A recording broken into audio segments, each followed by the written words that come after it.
Hi friends, అందరు బాగున్నారా?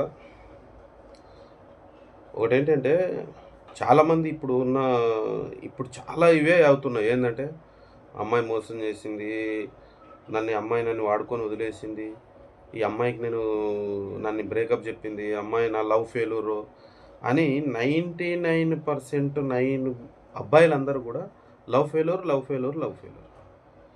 అరే! మీరు లవ్ జేసుకొని, మీరు ఏడుస్తున్నారు, మీరు నమ్మారు, మీరు మోసపోయారు. ఈరోజు మీరే బాధపడుతున్నారు. నీతో ఉన్నోళ్ళు వాళ్ళెళ్ళిపోయినోళ్ళు వాళ్ళు సంతోషంగానే ఉన్నారు. అలాంటప్పుడు నమ్మింది నువ్వే, మోసపోయింది నువ్వే. అంటే అతిగా నమ్మడం నీ తప్పే ఒక విధంగా ఆలోచిస్తే. అది సరే నువ్వు నమ్మావో, నువ్వు అతిగా నమ్మడం అది నీ ధర్మమో అది వేరే పక్కకు పెడితే అలాంటి అమ్మాయి నీ జీవితంలో నుంచి ఎగ్జిట్ అయిందంటే నువ్వు ఆనందపడాలి గానీ, ఏడవడం ఎందుకు? ఆ! ఎ అంటే ఒక్కటి ఇక్కడ ఆలోచించు. చిన్న లాజిక్ ఏందంటే, నిన్ను వద్దనుకోని ఎళ్ళిపోయిన అమ్మాయి, ఇంకొకరి దగ్గరికి వెళ్ళి ఈరోజు ఇంకొకరితోటి ఉంటుంది, ఇంకొకరితోటి తిరుగుతుందంటే, ఆ అమ్మాయిని ఏమంటారు? మీకు కూడా తెలుసు ఆ విషయం. మరి అలాంటి అమ్మాయి నీకు అవసరమా? అలాంటి అమ్మాయి నీకు దూరం ఎళ్ళిపోయిందని నువ్వు ఆనందపడు. సంతోషంగుండు. ఇంగా హ్యాపీగా ఫీల్ అవ్వు. హమ్మయ్య! ఒక దరిద్రాన్ని నేను వదిలించుకున్నానని. అలాగుండాలే గానీ, అది పోయింది, అది పోయింది, పోయింది అది. దాని గురించి ఆలోచించాల్సిన అవసరం లేదు. అది పోతే నీకేందిరా? నీకొక లైఫ్ ఉంది గదా! లవ్ లవ్ అనేది జీవితంలో ఒక పార్ట్ అంతే.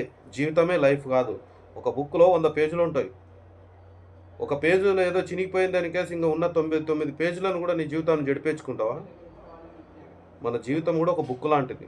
ఇలాంటి సమస్యలు ఏదో ఒక పేజీలాగా అదేదో చెడిపోయిందని ఆ పేజ్ చింపేసి పక్కకు పడేసి ఇంకా 99 పేజీల గురించి నువ్వు ఆలోచించాలి. దాని కోసం బ్రతకాలి. ఇదొక్కటే కాదు జీవితం. దాని గురించి ఇంగో తెగ ఊగేసుకొని, అల్లాడి ఏదో అంటారు కదా! ఇంగ అయిపోయాను నా జీవితం ఏంటి? నన్ను అట్లా, ఇట్లా ఇంగ అయిపోయాను బ్రతకను, సస్తాను దాంట్లో ఏం చేస్తున్నావు నువ్వు? నిన్ను గిలాంటి చిన్న ఒక విషయానికేనా 9 నెలలు మోసి మీ అమ్మ నాన్నని గాని పెంచి పెద్దగా చేసింది? ఆ! ఒకసారి ఆలోచించుకోవా? ఒకసారి ఆలోచించుకో. ఎందుకనంటే నిన్ను నమ్మి నీ కుటుంబం ఉంటది. మీ అమ్మ నాన్న కోసం నువ్వు ఆలోచించు. ఈ రోజుల్లో ఈ ఎవరైతే నిన్ను తక్కువ చేసి నీవంటే రెస్పెక్ట్ లేదు, అసలు నీవు అవసరం లేదని నీ నుంచి దూరంగా ఎళ్ళిపోయారంటే థాంక్ యూ మంచి బుద్ధి చెప్పావు నాకు. Thank you. నా లైఫ్‌కి ఇదొక ఎదుగుదల మెట్టు అనుకోని ముందుకెళ్ళిపో. అంతేగాని ఓహో! అని ఊగిపోక. అంత మాత్రాన అలాంటి అమ్మాయి నీకు అవసరం లేదు. ఓపెన్‌గా చెప్పాలంటే అలాంటి అమ్మాయి నీకు అవసరం లేదు. అసలు అలాంటి అమ్మాయిలు నీ జీవితంలోకొస్తే అసలు రానివ్వకు. No entry. ఏందిరా ఎక్కడ చూసినా లవ్ ఫెయిల్యూర్. అమ్మాయి ఫెయిల్ చేసింది, అమ్మాయి మోసం చేసింది, అమ్మాయి మోసం ఏమిరా ఇది జీవితము? మగోళ్ళకున్న వీక్‌నెస్ అదే. ఏమి? ఇంక మీకు తెలుసు ఆ విషయం. దాని నుంచి పక్కకు రండి.